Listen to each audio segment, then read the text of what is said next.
Isaac John. തീർച്ചയായിട്ടും Gulf വലിയൊരു ആശങ്കയിൽ തന്നെയാണ് കഴിയുന്നത്.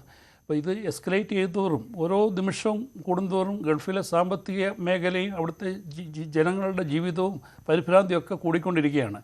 ഇപ്പം ഇപ്പോഴത്തെ അവസ്ഥയിൽ പോവുകയാണെങ്കിൽ ഹോർമൂസിൻ്റെ അതൊരു ചോക്ക് പോയിൻ്റ്, അവിടുത്തെ ഒരു സപ്ലൈ ചെയിൻ ഡിസപ്ഷൻ മൂലം ഇത് സെപ്റ്റംബർ വരെ തുടരുകയാണെങ്കിൽ ഓയിൽ പ്രൈസ് 150 കുറയും. അത് ഗൾഫിൻ്റെ സാമ്പത്തിക മേഖലയ്ക്ക് കുറച്ച് നല്ലതാണെങ്കിൽ തന്നെയും ബാക്കിയുള്ള രാജ്യങ്ങളെ ബാക്കിയുള്ള ലോക സമ്പദ്ഘടനയെ തന്നെ അത് തകർക്കും. $150 കൂടുകയാണെങ്കിൽ സെപ്റ്റംബർ വരെ ഹോർമൂസിലെ ആ ക്രൈസിസ് തുടരുകയാണെങ്കിൽ.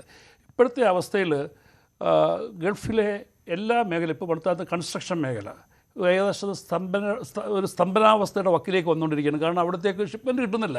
ഷിപ്മെൻറ്റ് കിട്ടാതെ വന്നു കഴിഞ്ഞാൽ പിന്നെ ഫുഡ് സ്റ്റോക്സ് ഒക്കെ ഉണ്ട്, ആവശ്യത്തിനുള്ളതുണ്ട്. അപ്പോൾ ഏകദേശം ബാക്കിയുള്ള വേറെ ആൾട്ടർനേറ്റ് റൂട്ട്സിൽ കൂടി വരുന്നുണ്ട്, അല്ലെങ്കിൽ എയർ മാർഗമൊക്കെ കാർഗോ മൂലം വരുന്നുണ്ട്. ഷിപ്പിൽ കൂടിയുള്ള കാര്യങ്ങളുള്ളതുകൊണ്ട് അവിടെ പല ബിസിനസ്സുകളും വലിയൊരു ക്രൈസിസിനെ നേരിട്ടുകൊണ്ടിരിക്കുകയാണ്. അതുമാത്രമല്ല, ഒരുപാട് ആൾക്കാരുടെ ജോലി തന്നെ നഷ്ടപ്പെട്ടിട്ടുണ്ട്. ഞാൻ കഴിഞ്ഞ ഒരു 3 മാസത്തിനിടയിൽ ഇവിടുത്തെ ഒരു സംഖ്യ നോക്കുകയാണെങ്കിൽ ഒരുപാട് ആൾക്കാർ ഇങ്ങോട്ട് ജോലി നഷ്ടപ്പെട്ട് ഇവിടെ വന്നിട്ടുണ്ട്. ഇവിടെ ഈ കേരളത്തിൽ വന്നിട്ടുണ്ട്. ഇന്ത്യയിൽ പല സ്റ്റേറ്റുകൾക്കും നോക്കിക്കഴിഞ്ഞാൽ ഒരു ഡേറ്റ എടുത്തു കഴിഞ്ഞാൽ മനസ്സിലാക്കും എത്രമാത്രം ആൾക്കാർക്ക് ജോലി നഷ്ടപ്പെട്ടിട്ടുണ്ടെന്ന്. ഈ അവസ്ഥ നീണ്ടു നിൽക്കുകയാണെങ്കിൽ ഗൾഫിനെ സംബന്ധിച്ചോളം ഇത് എത്രയും പെട്ടെന്ന് അവസാനിപ്പിക്കണം. പക്ഷേ അവരുടെ ആദ്യത്തെ വലിയൊരു സ്വപ്നമുണ്ടായിരുന്നു, വലിയ ഉദ്ദേശമുണ്ടായിരുന്നു, ഇറാൻ ഭരണകൂടത്തെ മാറ്റുക. അതുകൊണ്ട് സ്ഥിരമായിട്ട് ആ ഭീഷണി മാറ്റാനുള്ള അത് അമേരിക്കയെ കൊടുത്തൊരാശയാണ്. അത് അമേരിക്കയ്ക്ക് നടക്കത്തില്ലെന്ന് അവർക്ക് പൂർണ്ണ ബോധ്യമായി.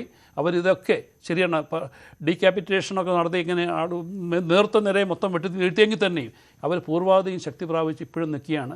അപ്പോൾ ഇറാന് മനസ്സിലായി, ഇറാന് പിടിച്ചു നിൽക്കാനുള്ള ശേഷിയുണ്ടെന്ന് ഇറാന് സ്വയം ബോധ്യമായി.